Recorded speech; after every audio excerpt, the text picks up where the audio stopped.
just general chat, any technical questions, anything like that. Karina and I will keep an eye out on that throughout the webinar.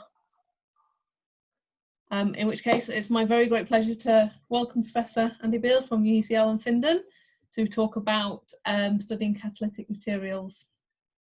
I've got the chat in front of the title, with intense radiation.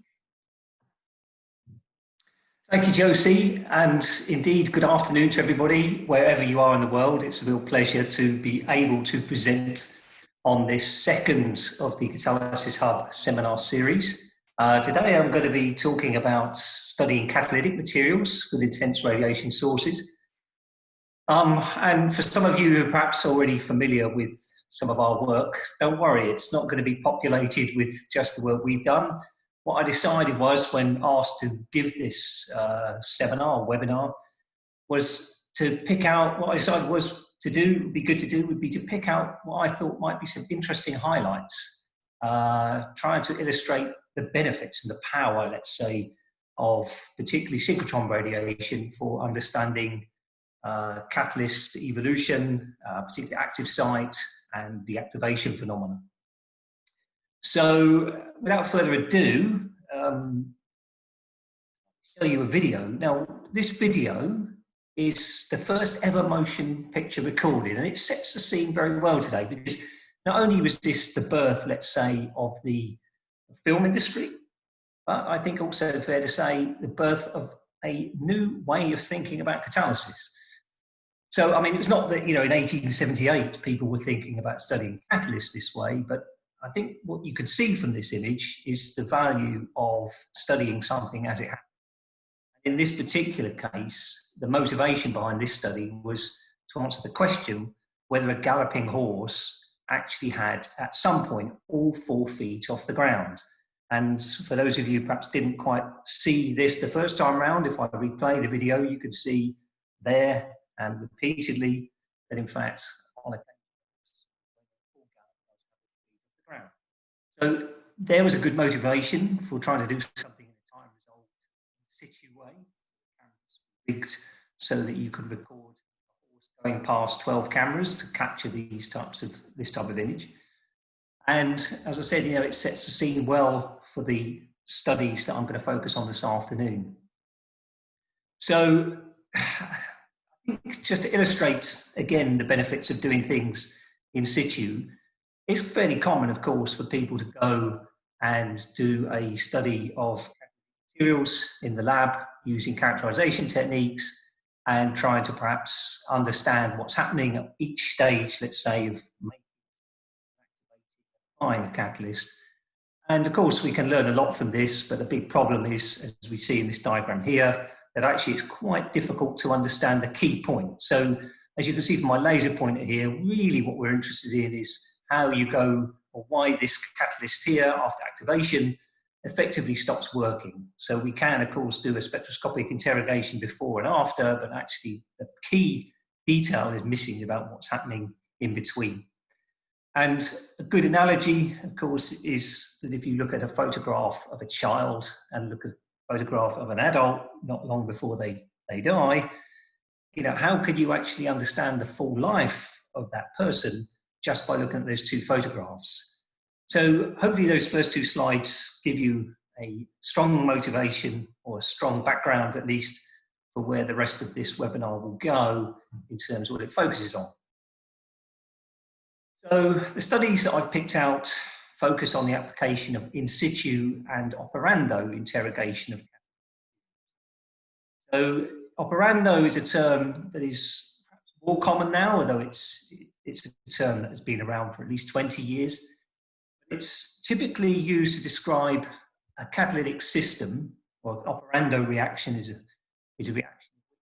You are not only measuring the catalyst with some sort of interrogation beam, so it could be, you know, in today's talk, it's going to be about X-ray being used to measure a catalyst or to interrogate a catalyst as it performs its function. But it could be, for example, you know, just a light source, so it could be a vibrational spectroscopic technique. But what makes it operando is that as you measure your catalyst, so this here is zeolite, you're actually verifying there is catalytic activity. So as you can see here, you've basically got reactants going in and products coming out. And typically we do this at the same time as doing the actual interrogation with the X-ray or Raman beam in this course. And so that's what makes it an operando reaction as opposed to in situ. Now, in order for us to actually get reasonable time resolution to kind of look at something evolving, that's where the value of the intense light sources come into effect.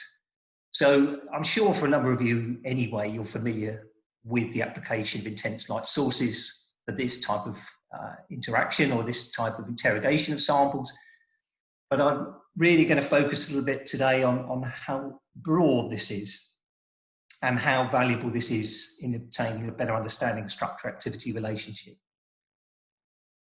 So what is a national lab? So for those of you not familiar, a national lab is typically, or a central facility is a national laboratory, so it's paid for by government. They typically cost dollars, euros, pounds, whatever, to build and to maintain. And then they're typically located on these types of campuses. So here we have Harwell Science Innovation Campus, where we're based. And what you have here in particular is the diamond light source, which is the X-ray source of the UK. Now, it's a big instrument because primarily, well, for two reasons. Number one, we need these bright light sources. So effectively, you can say we get our time resolution with brute force. So we've got more photons, we can get those through our samples. We can therefore measure quickly and get better spatial time resolution. The other thing is, as they're national laboratories, they actually offer a whole range of analytical capabilities. So what you have here are all the beamlines from diamond light source. And they're applied across all of sciences in the UK. So effectively ranging from, say, structural biology all the way to dense matter physics. Now, the advantage, of course, is that structural biology is looking at a particular type of instrument or characterization technique, and maybe condensed matter physics is looking at something else. So that's why you have all of this capability that users can get access to. The other advantage is when you've got a big campus, you can actually kind of have a critical mass. So actually, not only is the diamond light source on this campus, but also we have the ISIS neutron and muon source at the back here, and the central laser facility, which is sort of dotted about in various buildings that you can see highlighted now by the laser pointer. We can actually use those for studying catalysts and catalyst materials, but I thought in the interests of completeness, let's say, brevity, I've not chosen any examples from these today, but who knows from the follow-up. I should just like to point out that as a UK user, we also get regular access to the European synchrotron facility in France, Grenoble. And actually, if you want to see if there are light sources that are a bit closer to where you're phoning in from or dialing in from for this particular webinar, please check out this website here, because there's now something like maybe 40 synchrotrons where a lot of the experiments I'm going to show you today can be done. Okay, so from a catalysis perspective, I think it's important that when we're carrying out catalytic studies, when we're doing these experiments at synchrotrons and light sources, that actually we try to mimic an industrial process. So that's another aspect of Operando. So it's one thing to say, look, we're verifying we have catalytic activity, but there is certainly a move to ensure that the catalytic conditions that you're carrying out the experiment are related, or at least have some, well, ideally as many correlations as possible with a real industrial process. So that can involve, for example, studying under the correct, certainly the correct temperature, gas composition, but even maybe in some cases the pressure. So essentially what we do to carry out these experiments is we create these kind of simple plug flow reactors. And I say simple because, as you can see here, there's not much to it. So this is something that we put together for studying catalysts using an X-ray beam. So we have actually the beam coming from the back there. But the main thing is, you can see it's very simply a microreactor. Either side you've got a heat source, you've got gas coming in at the top, gas coming out at the bottom. And in particular, this part here is our residual gas analyzer, just verifying we've got catalytic activity.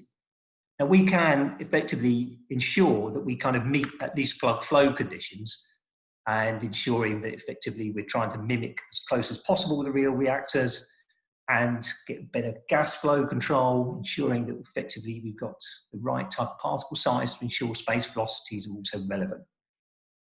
And as you can see, as I've mentioned before, it's very simple.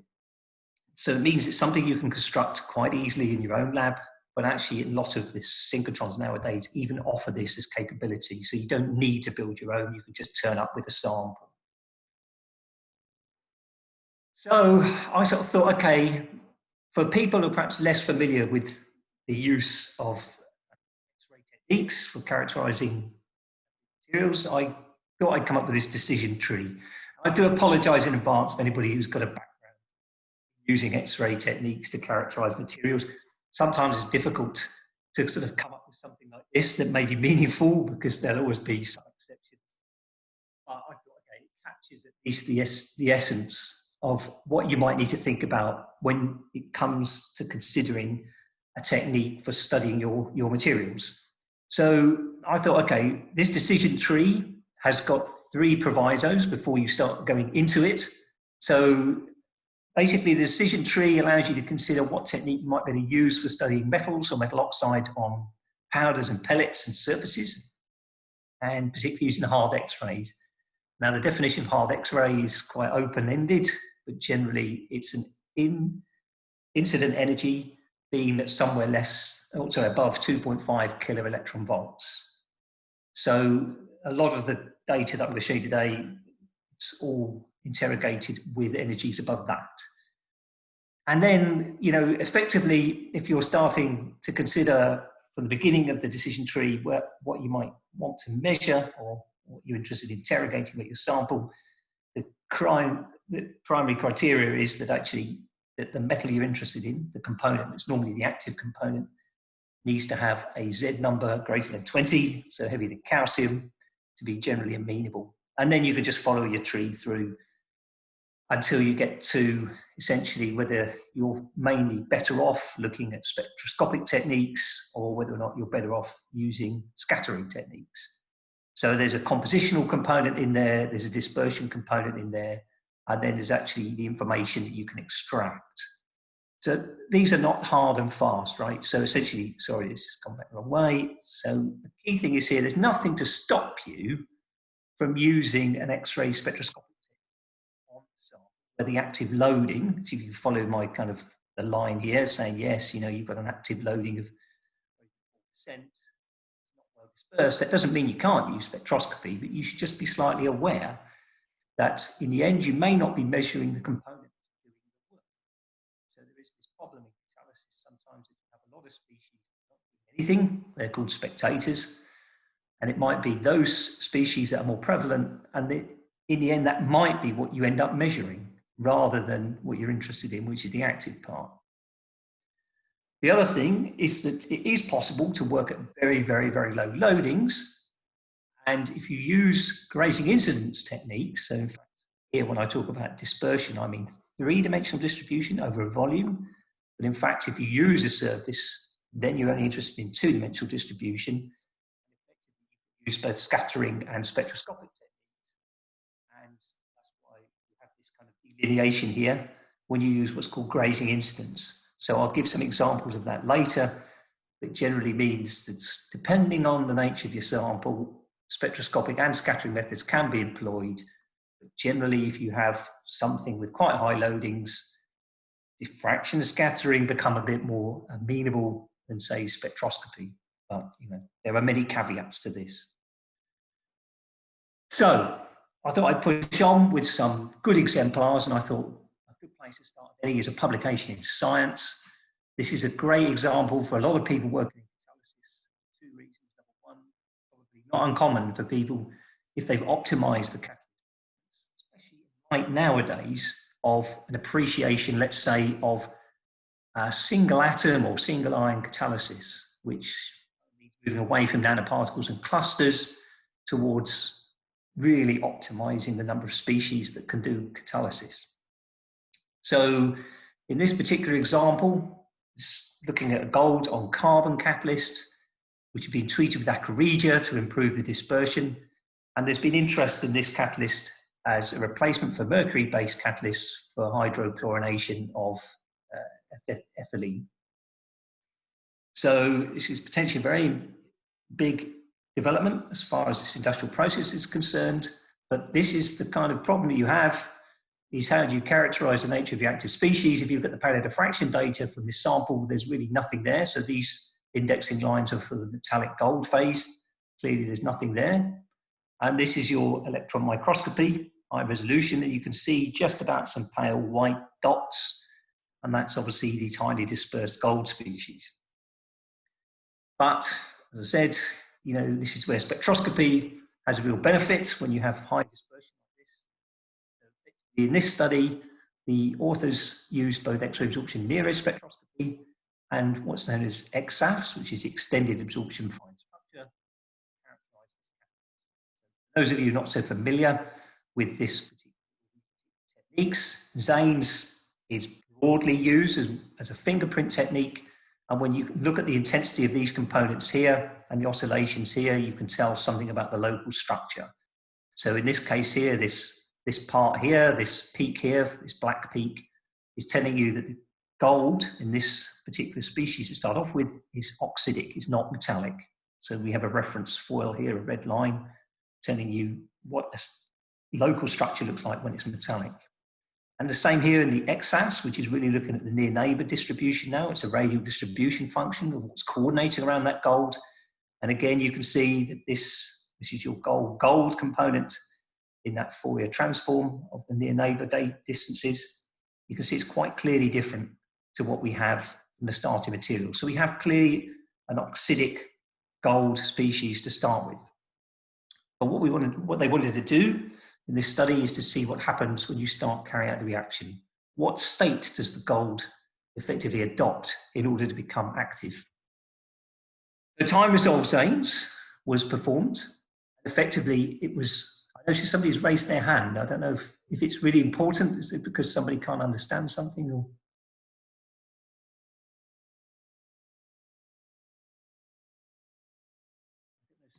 If you type it into the chat, we will answer you. Okay, great. It's just occasionally I see these kind of comments, and if it's something to do with the presentation, then I can do something about it. There's probably sound. Your sound is cutting in and out a bit. Is it? Okay. Let me just, I might just try and put in my earphones. That might help.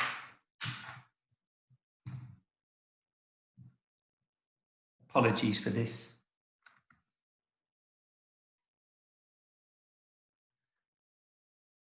Okay, I'll put my earphones in. I don't know if that, I know it helped earlier, but. Shall I continue? I'll continue. So in this case, what was happening in this study is time resolved under reaction conditions. So you have got gas flowing into this. There's quite a lot of correspondence here. I don't know. Okay, it looks like. Yeah, please let me know if there's any sort of technical difficulties. What I can do is I can also go and tell my kids to go and turn off all their devices because they're stealing all the bandwidth. And that's what happens during half term. Anyway, so I'll continue on. So effectively what you have here is a series of X-ray absorption near-edge data collected during this hydrochlorination of ethylene. And what you can see is that with time, you can see this feature here decreasing in intensity. It doesn't decrease completely. It effectively decreases, never totally disappearing. Now, in fact, if you plot this, so that's effectively the feature that I just highlighted in the stack plot on the left. If you plot this intensity as a function of time, you'll see that indeed, after an initial slight increase, it starts to decrease in time. There's actually a very good correlation with the evolution of the product, which is the hydrochlorine. So it's basically the chlorinated ethane, if you like. So you can see there's a very good correlation here, and it allowed the authors to conclude that indeed you actually have to have this partial reduction to gold 1. It's never completely reduced. There was a gold 3 component there, but what is important is that there's no gold 0. So you can look at this in the XAFS as well. So here we have a signal for the gold 0, and here we have the sample studied under reaction conditions, and you can see this is a gold chlorine contribution, and that gold chlorine contribution is retained throughout. So even though there's a change from gold 3+ to gold 1+, there is actually an offset between the coordination number and the distance, meaning that the intensity doesn't change. There's a nice example and nicely correlated there with the evolution of this gold 1 species to create an active one. And of course, it also shows you the value of measuring something under in situ conditions, because clearly there is some evolution in the catalyst, and this could not necessarily have been predicted or even synthesized. It'd be very difficult to create a gold 1 species and ensure that when you then got it into the reactor, it was still gold 1. And you wouldn't necessarily know it was gold 1 that was present until you do this type of in situ experiment. Now, that's actually a very challenging experiment because it uses corrosive gases. It took a long time for the group involved to get permission to do these experiments. And it does involve the use of very specific and dedicated setup, because HCl is the gas that's being used here, was produced. And in fact, that's a poison for some catalysts. So effectively, if there's any chlorine left in the lines, this can be problematic for any future studies done using the same setup. Moving on, I think a lot of people are interested in the application of nanoparticles in catalysis. And in this study here, carried out using X-ray spectroscopy, this particular example demonstrates just how powerful or how powerful or how bright the light sources are, that it's not just possible now to measure one part of a catalyst reactor bed. In fact, it's possible to measure along the length of a catalyst bed. So you can actually sample at multiple points. So again, in a very similar type of setup to that, what I just showed, it's possible now to carry out a reaction such as, for example, CO oxidation to carbon dioxide, potentially looking at the application of these catalysts, so platinum monolumina, for CO oxidation, and look at the very famous reaction. In fact, it was one of the reactions studied by Gerhard Ertl, last Nobel Prize winner in at least heterogeneous catalysis. And the other great thing is nowadays with beamlines is that very modular. So you can come along and do an experiment with X-ray absorption spectroscopy, but at the same time you can bring along other instrumentation such as an IR thermography camera and actually look at what happens along the length of the bed and combine the observations. So the point is here is that the oxidation of CO to CO2 is actually an exothermic process. So you can effectively look for hotspots along the bed to see where the catalysis is taking place. As I mentioned before, this is a famous reaction studied by Ertl. And the key thing is here is oscillatory behavior. So what you see here in the mass spec trace coming out the back of the reactor is the fact that the signal seems to be going up and down.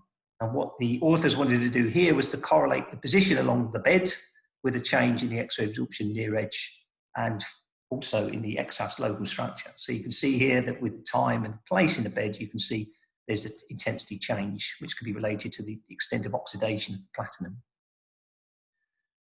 So I'm just going to show you here. Effectively, what they did is measured 4 parts of the bed. So these are labeled 1, 2, 3, 4. You have this oscillating response. Interesting thing that's CO2 seems to sort of spike and then starts to drop away in intensity. And that's what they wanted to find out, is there some spatial variation that can explain this. So they did the X-AFS measurements at various points along the bed here. So what you can see here is the Fourier transforms, and they've highlighted where you have platinum and platinum oxygen contributions. And then here what they've done is a linear combination analysis to kind of deconvolute how much oxide versus metallic phase they have in the sample. So what you can see is here is at the beginning of the bed, they have no oxidized species. So the catalyst is mainly reduced. But as you go further along, it becomes more oxidized. But you can see it oscillates. So what they concluded is that essentially you're getting this stage here where reaction is really taking place. But in fact, what happens is you get a deactivation front that starts here and moves down the bed. So this is the point where essentially activity is highest. That's why it's colored red, because the thermography shows that this is where most of your CO oxidation is taking place. But in fact, at one point, the whole reactor bed is kind of hot and carrying out the reaction. But gradually, as the oxygen partial pressure builds up, you effectively see oxidation of the platinum in this part, and you see this kind of proceeding front that moves back this way. Eventually, the CO will start to reabsorb again and reduce the catalyst, and effectively all of this catalyst bed will become active again. And as such, you'll get a spike. So very neatly, they can show that there's this variation along the length of a bed. And of course, it's a good message here is that if you started measuring maybe at this part of your catalyst bed, you would see very little change in your actual X-ray absorption spectrum. And you might conclude that the catalyst is very stable, but in fact, when you can see the outlet from the reactor, there's quite a variation in the response. So it does tell you there's a lot of value in maybe looking along the length of a bed to try and understand things like oscillatory behavior. Still, you might argue that actually if you measure here, you're measuring the active state of the catalyst. And here, you're measuring the deactivated part of the catalyst. But it does show, again, that there's quite a lot of data in these studies which can be easily obtained now. So it's not that you're having to measure, for example, at, do 4 experiments anymore at different parts of the bed. You can easily do this experiment and very quickly move to different parts of the bed because your time resolution now is so good. That's interesting because I think those 2 examples show the power of EXAFS to look at redox functionality. But it's kind of challenging to look at things like morphology change. And there is a lot of better understanding now that clearly particle size plays an effect in catalysis, but it's not always clear how particle size plays an effect in catalysis. So particularly in reactions like Fischer-Tropsch, it's well understood now that particles greater than 6 nanometers tend to be slightly more active. Particles that are smaller than this number, they generally tend to deactivate. But the question is why? I still don't think we know why. And that's where I think scattering methods have a real advantage here because they can give information on morphology. And I'm going to give 3 examples of this. So the first one is if you are able to prepare, okay, in this case, slightly more model catalysts rather than real, let's say, so using 2-dimensional catalysts or single crystals rather than powders, then what you can do is that you can use grazing instance techniques and gain a lot of insight into morphology change. So the 2D catalysts are very simply just single crystal wafers. If you can use techniques like inverse micelle method, you can actually create these nano arrays here. So the neat thing is that you have, for example, a nice hexagonal array of nanoparticles on your surface. This is what the inverse micelle method allows. And then what you could do is put your sample into a reactor. This is the real reactor itself. It's quite a large dead volume, but in fact, it allows you to get X-rays in and out unhindered. And collecting a scatter pattern, you can, in principle, interrogate the grazing instance, small angle X-ray scattering, wide angle X-ray scattering, or even a total scattering. So here we just have the electron microscope image showing that you've got this nice hexagonal array. And this is the AFM showing that, in fact, the height is also pretty uniform. And in this particular study, the authors, well, in fact, this was me and my co-workers, we looked at what happens to a gold nanoparticle under butadiene hydrogenation. And the great thing is we're able to collect both the small angle scattering and the wide angle scattering signal. And this is the wide angle scattering signal. So here we have the Bragg diffraction. So you can see here the 200 reflection of metallic gold. And there's also a very weak signal at the lower U, which we are assigned to this AU203 phase. So there's a mixture of metallic gold and oxidic gold. Now the key thing is here is that as you go from a helium atmosphere to a reactive atmosphere, you actually see, okay, we've offset these just so that you can see them more easily, but if you take the ratio of the baseline to the peak height, you can see here that the peak height for this 200 reflection is slightly increased relative to when we started with helium. And likewise, if we look here at the helium trace, let's say the plus lines, you can see the plus lines are here. Whereas, or no, let's start actually with the 200 degrees C. This is this red trace here for helium. And then under reaction conditions, you can see the triangles have dropped down to this point here. So what you're getting is more metallic gold as opposed to oxidic gold. That's what actually we're actually getting butadiene consumption, butene production at the same time, so it's Operando. And if we look at the small angle scattering signal here, so you get nice scattering signals, what you notice from helium to butadiene and hydrogen here. So all this is just metallic gold, and we can interpret this as being due to the hexagonal array. Sorry, I just got a message, my connection's unstable. So please let me know if I need to repeat anything. I will push on. So essentially, in this case, you can just see that these streaks become a little bit more observable, and that is due to the metallic gold. So again, not only do we see this increase in this Bragg scatter, so this is the sort of diffraction that you normally get in the lab. So we see the increase of this, the decrease in this component here, and these components increasing as more metallic gold is being seen. Now, bearing in mind, because we can see that the hexagonal array has remained intact, this is not because that there's any Ostwald ripening.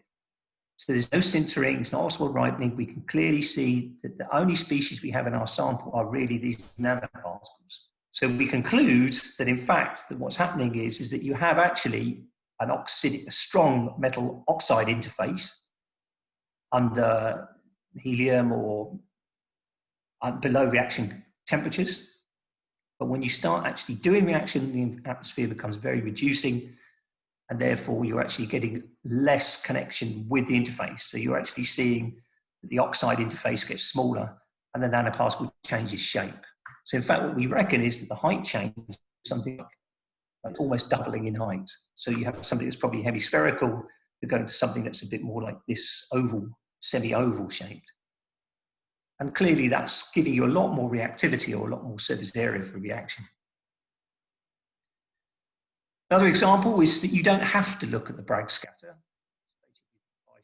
Rings, you can look at, in fact, single crystal type, so the coherent scatter. So rather than looking at things as a series of rings, which effectively polycrystalline behavior like, we can actually look at effectively the coherent scatter and single peaks on a 2D area detector. Now the neat thing is here, you can actually get a lot of information when... Are you going in and out a bit again? Okay, mate. If you just give me a minute, I'll try and see if I can just shut down all other devices. Apologies. I'll just quickly do it.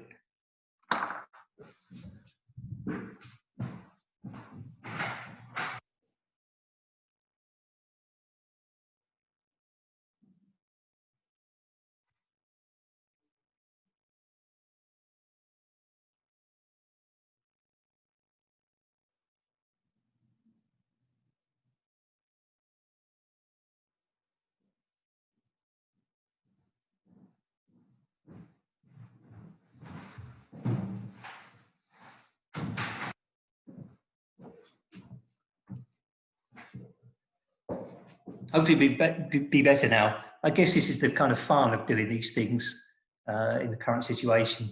Less professional.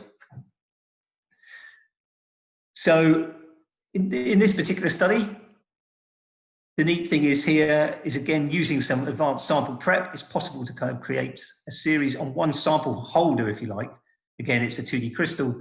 You can actually create a load of particles grown epitaxially, starting with platinum particles all the way through to full rhodium particles and alloyed in between. And again, you need very small amounts of sample to do this. And if you get these nice coherent scatter signals, such as those that you see here, you can again look at the stability or instability or the reactivity of these species under reaction conditions. Now, one of the tendencies nowadays when studying catalysts, particularly using scattering methods, synchrotrons, is that it's now possible to use hard X-rays. So in fact, it's possible to get very, very good signal to noise.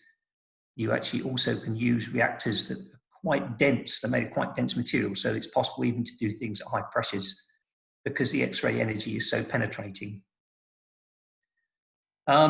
Yes, so in this particular study, again, CO oxidation, they were looking at the stability of these particular precious metals. And what you can see here is this, effectively the coherent scatter signal here. This is the distribution around one peak. So what you can see here is the intensity. Anything that's red is high intensity. Anything that's kind of blue is low intensity. And at the bottom here, you can see the reactive atmospheres where this signal is evolving with time. So what they start off with is essentially a mixture of carbon monoxide and no oxygen. So before you actually do carbon CO oxidation, and then they start increasing the partial pressure of oxygen. And what you're seeing is that these are starting to evolve. So this becomes more narrow, whereas rhodium on its own doesn't really change very much. And then the alloy, so your various compositions in between, tend to mirror when they're more platinum rich, the platinum behavior, or when they're more rhodium rich, the rhodium on its own. And in fact, what you're seeing here by this narrowing is a sintering. And these are effectively the line scans. So this is the Bragg scatter. So if you were just measuring the peak, and this is just to verify that what they're seeing in this coherent scatter signal is the same as what you get for the diffuse scatter, if you like. So you can see that when you go from the green signal, which is this part of the reaction here, when you're CO rich, no oxygen present, you have a fairly broad signal. But as you go through to increasingly oxygen rich atmosphere, and when you start to see CO oxidation, increasing CO2 production, you start to see a sintering. And in fact, what they basically concluded was that there are species that they are not picking up that are giving rise to sintering of the platinum. So effectively, you're getting an osmolar ripening of the platinum, which is offset when you alloy with rhodium. So effectively, rhodium may have an additional function here, and the activity is still high, but essentially, you're actually stopping sintering from happening. So again, a nice example, but they do involve quite a bit of sample prep. How about actually, if you don't really want to do much sample prep at all, perhaps you could even use some of those samples that you discarded from the catalytic perspective. So what is impressive nowadays is that you can measure through a technique called Bragg coherent diffraction imaging a single particle. As I say, you can actually measure the catalysts that you're not so interested in. And by that, I mean the ones where you have significant sintering. And they lend themselves very well to study with Bragg coherent diffraction imaging. So what you can see here, here's a particle that's typically 120 nanometers, but that's ideal. So what you effectively can do here is you can mount a sample or mount samples with particles this sort of size onto a reactor. So I've got a description of the reactor here, depiction of it here, and here is it mounted. And you've got your incoming X-rays, again, sort of coming in at fairly low angles. But the key thing is here to get this Bragg coherent diffraction imaging to map around the response of a particular Bragg peak. You need to put this sample onto a goniometer, and you need to just tilt just to sort of get a build-up of the distribution of the coherent scatter around a particular Bragg peak. It is Operando because you can see here that you can actually measure CO oxidation, in this case on a gold titanium catalyst, as the reaction is taking place.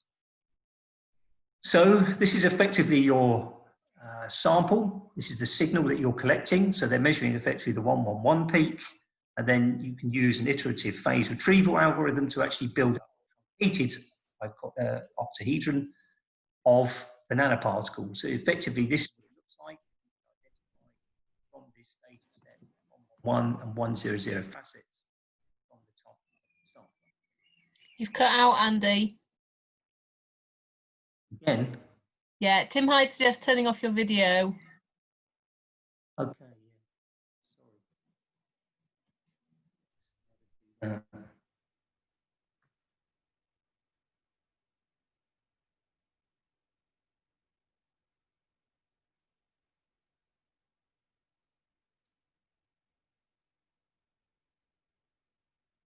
Has that done it, Andy? No, yet. Oh, lost you. Oh, yes, you turn it off. Yeah, okay, good. We've lost your shared screen. Yeah, don't worry. Is it back now? Yeah.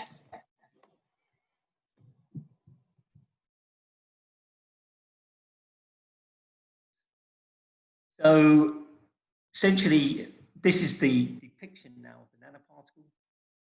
And by measuring under reaction conditions, what you can actually extract from this study is the distribution of phase and strain. So in this case, the phase information is, sorry, it's telling you something about the composition of the material, but not in the same way, for example, that you get phase identification fraction. Able to tell you, for example, if there's some lattice changes, and strain is telling you about defects. So what you can see here is if you look at the particles, so in the red box, this is before any reaction's taken place. Here we have this area here. So I need to make sure now you've got the presenter back on there. So in the area in green, this is where the reactivity is taking place. And what's quite neat is that you see these color differentials. So you see effectively a change as you go from effectively no reaction to when you get to 400 degrees, significant reaction. So this is through side-on depiction of the nanoparticle. And you can sort of see here that you're getting these sort of phase variations and strain variations. So this is the top view. And the key thing here about strain is, as you can see with this particular line here, that as you go from here to here, there's a big change in the strain field, and this is directly related to the defect density. So what's happening is here is that as the catalysis is taking place, you're actually finding that defects are disappearing. And as such, you can infer that these are domains of doing the CO oxidation. Now, obviously, this is a bit of a problem if you're only looking at particles at 120 nanometers in size, because they're not so interesting from a catalysis perspective.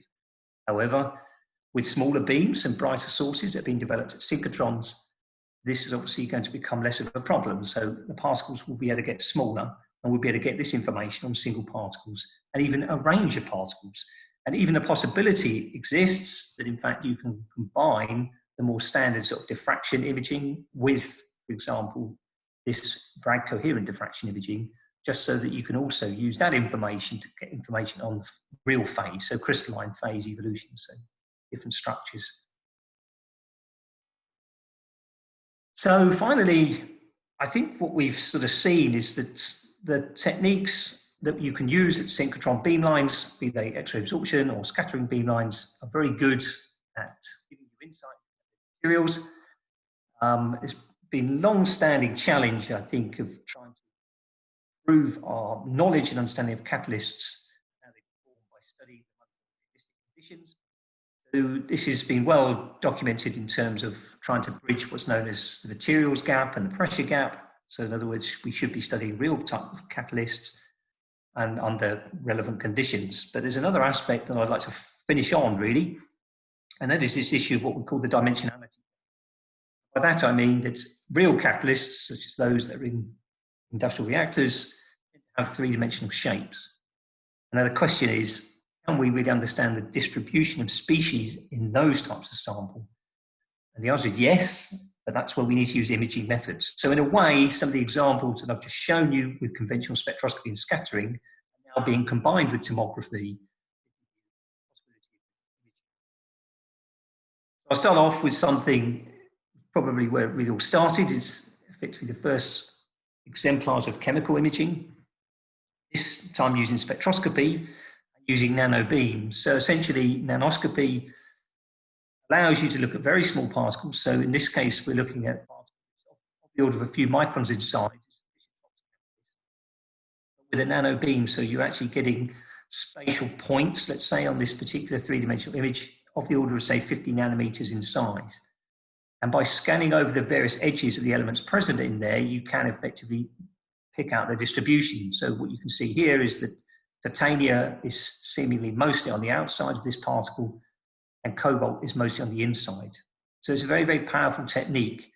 The other great thing is that the capability that's available already for the standard kind of spectroscopic imaging, spectroscopic measurements, can be applied to an imaging study, and under the same conditions that you could do the experiments on the beamline. So effectively, if you can do experiments at high pressure on a standard X-ray absorption beamline, you can also do it on an imaging beamline. So in this particular study, the authors were able to actually study a Fischer-Tropsch catalyst at 10 bar gas pressure.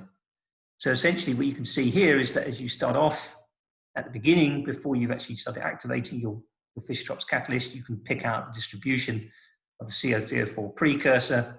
And effectively, when you reduce, you effectively produce metallic cobalt.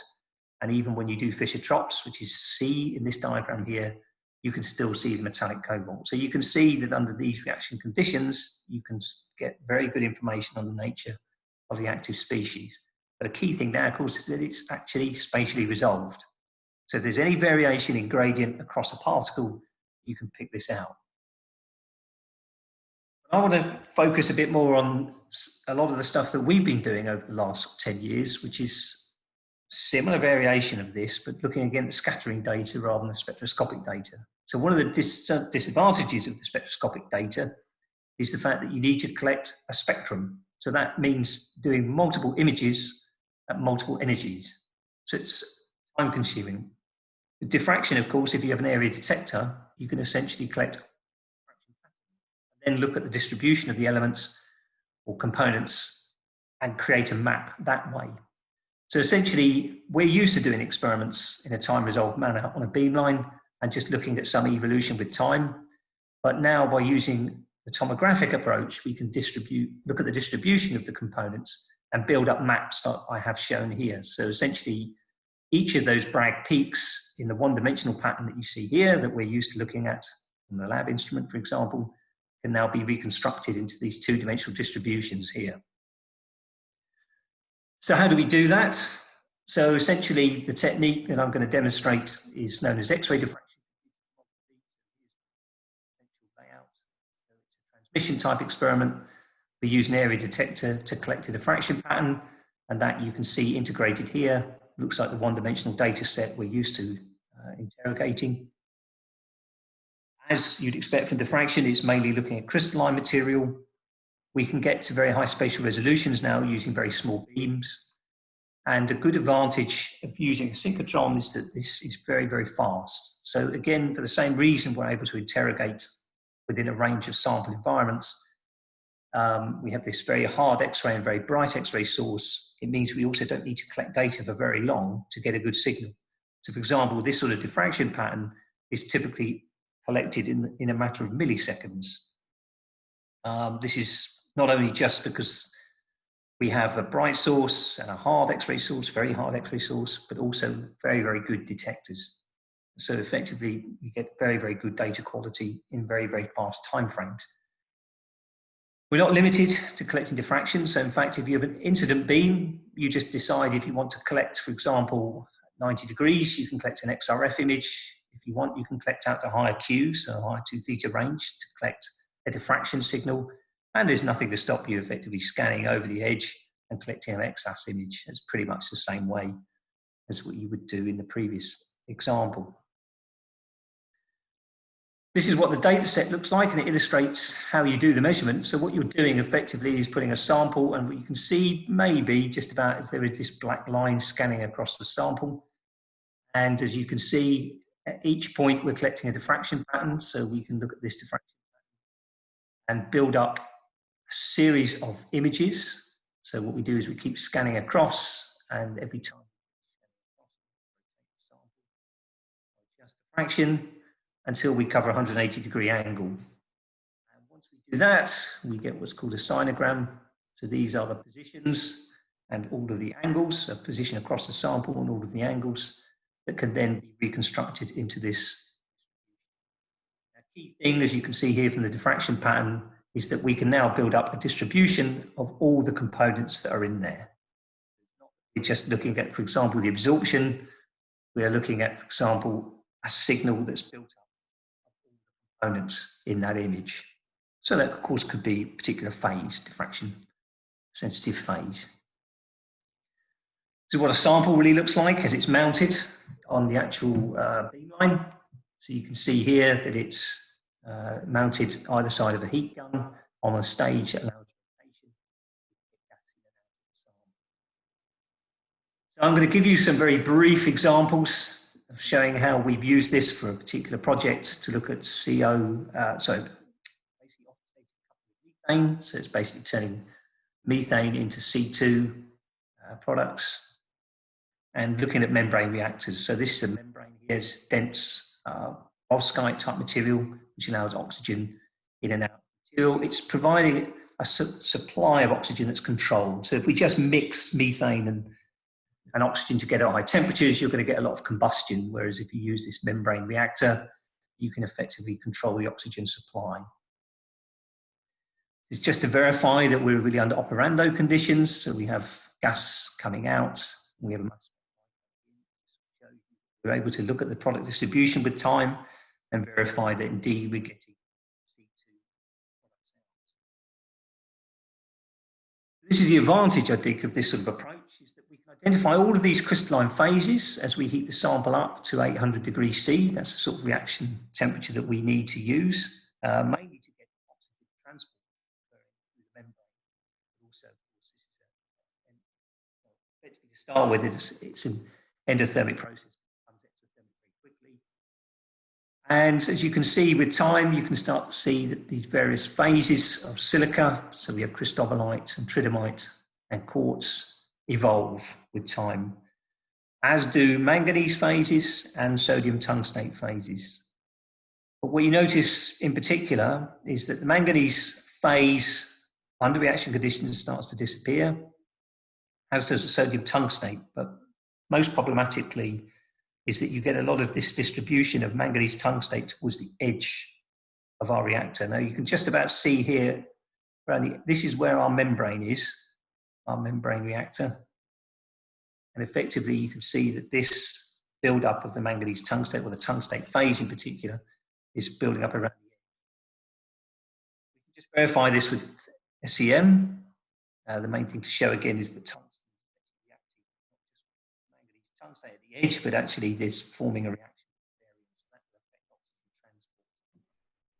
That's not good, but one very simple solution for this is to add some lanthanum. If you add lanthanum, you kind of stop all of this happening. See, you form sodium lanthanum. You're going in and out a bit again, Andy. Okay. Is it better now? Yeah. Yes, sorry. So yes, so you can sort of see that you kind of effectively stop this migration. You actually start tying it up with forming this sodium lanthanum tungstate phase. You also stop the transformation from to form more of the quartz phase. So that's one of the other problems, that as you start to transform your cristobalite to tridymite to quartz, you actually start to lose surface area. And all of this can be stopped by stopping the sodium tungstate, which is necessary to make an active catalyst. You stop it from basically dispersing everywhere. And you can see here, this is the comparative performance of lanthanum promoted versus conventional. So it's clearly a lot to be learned from doing these types of in situ study in terms of giving you extra stability. This is just kind of demonstrate again that if you compare a conventional catalyst without lanthanum, you see a lot more quartz. You see that there's really a lot of sodium tungstate disappeared, forming a manganese tungstate phase. It's also disappearing. It doesn't happen with sodium in the presence of lanthanum, as you form this lanthanum tungstate sodium phase, which seems to still be showing pretty good activity.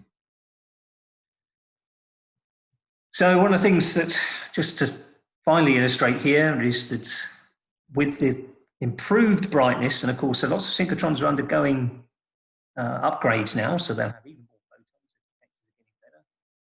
We're not limited now to just 2D cross sections through the sample, but we can actually do scans down the length of a catalyst, three-dimensional information. So we call it 4D imaging in this basic sense. It's not really 4D. We've done a 2D kind of time-resolved experiment, and then we've effectively carried out a 3D experiment before and after.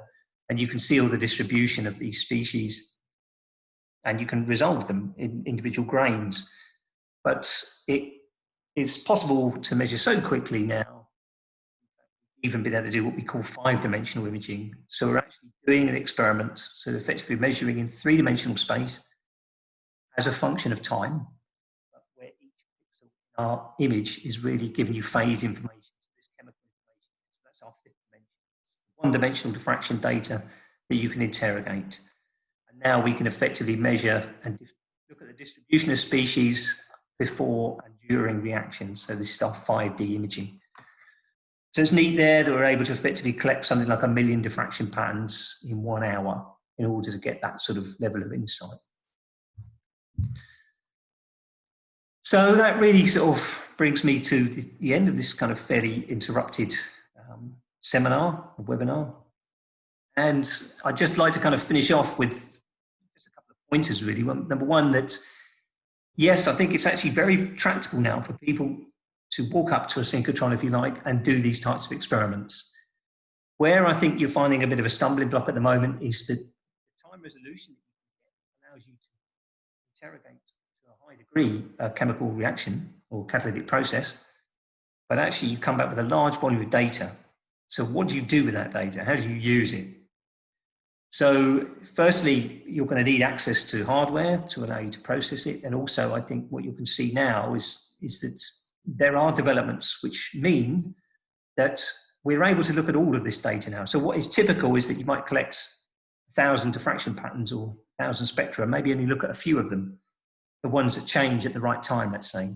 But with things like machine learning, and so I've just put some resource here that you might want to go away and consult, it may be possible to actually interrogate all of those data, so you actually get a bit more of a detailed understanding of what's going on. So even if you don't have access to computing resource to do this, the synchrotron or the facility that you're using will normally have some access that will support your activities.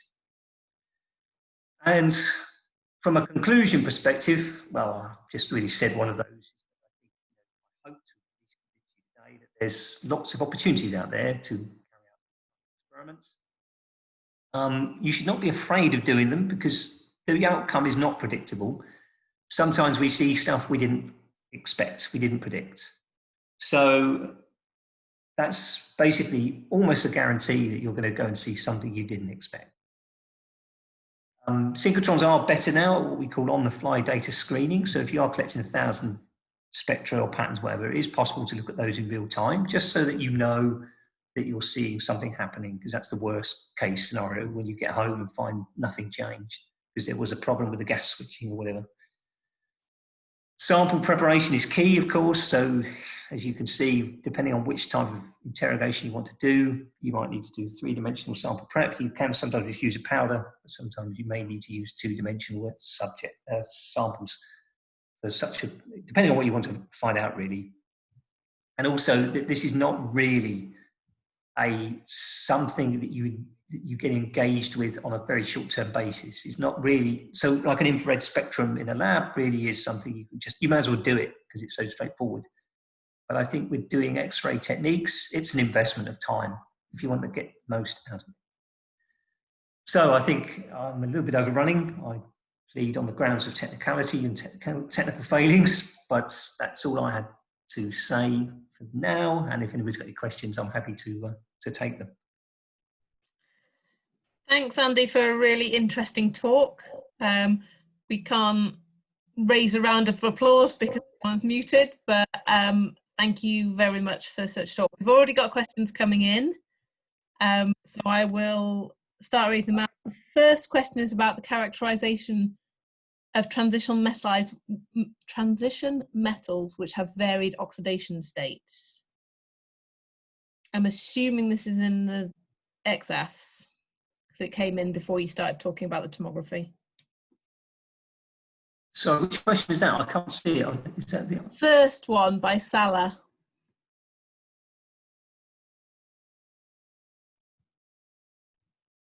Okay. Yes. So Salah, thank you for the question.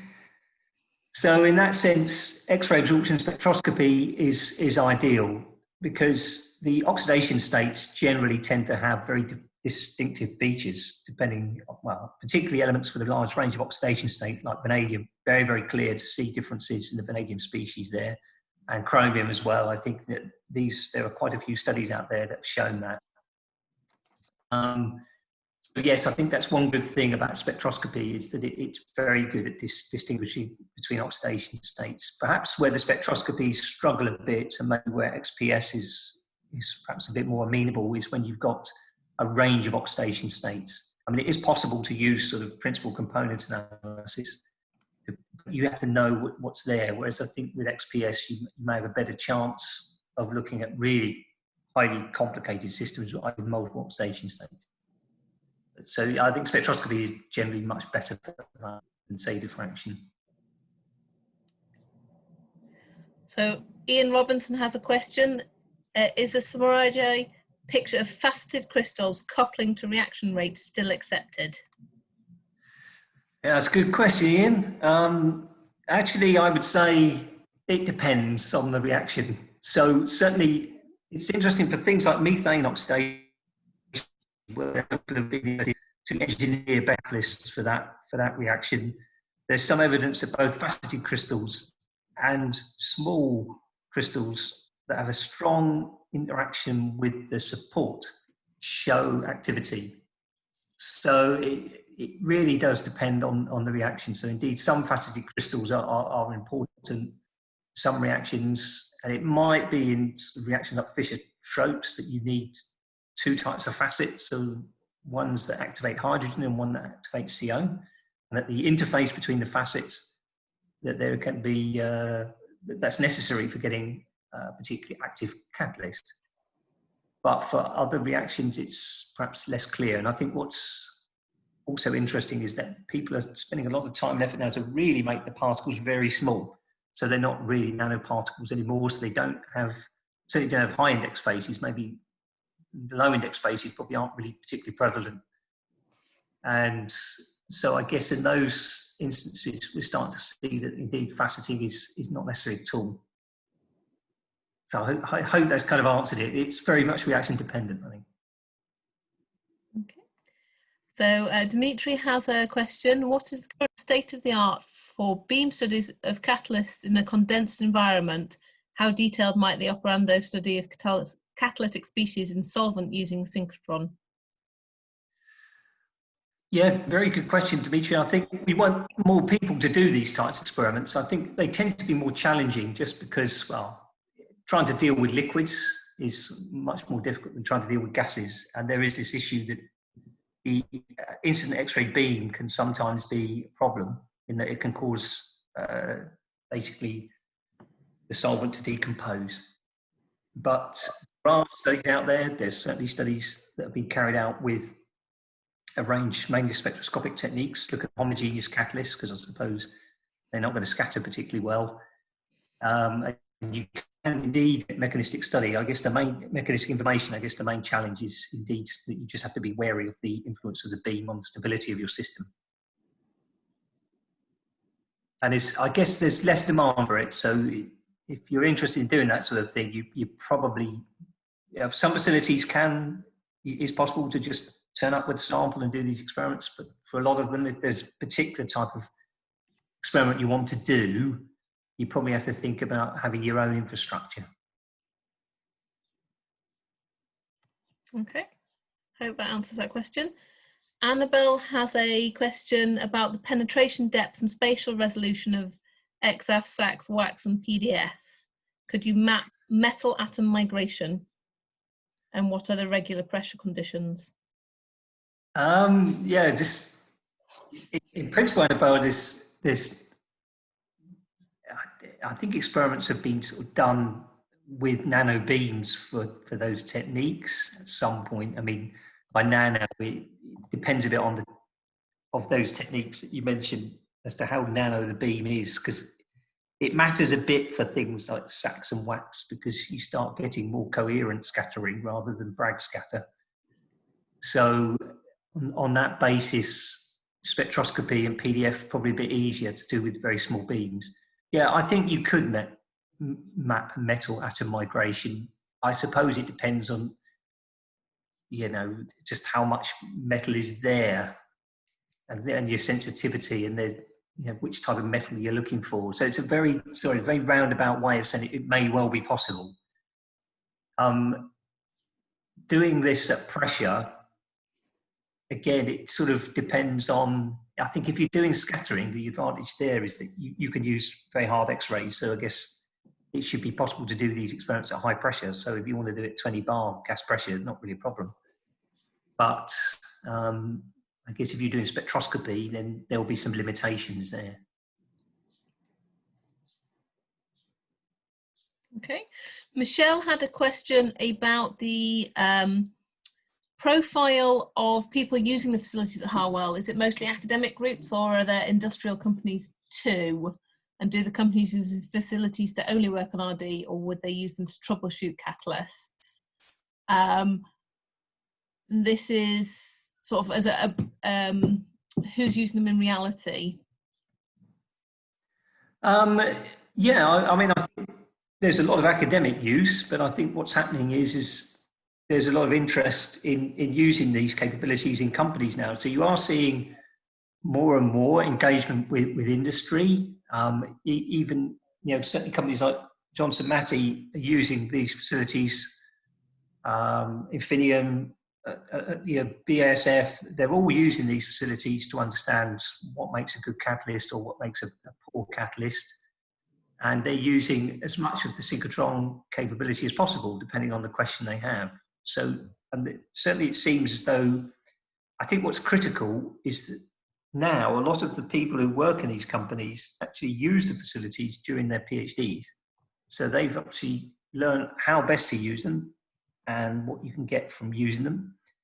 And now they're porting this knowledge into the companies. So I think it's now being used more than ever to understand structure-performance relationship in materials. And I'm pretty sure these companies, by continually being involved in using these facilities, feel there's a lot of value.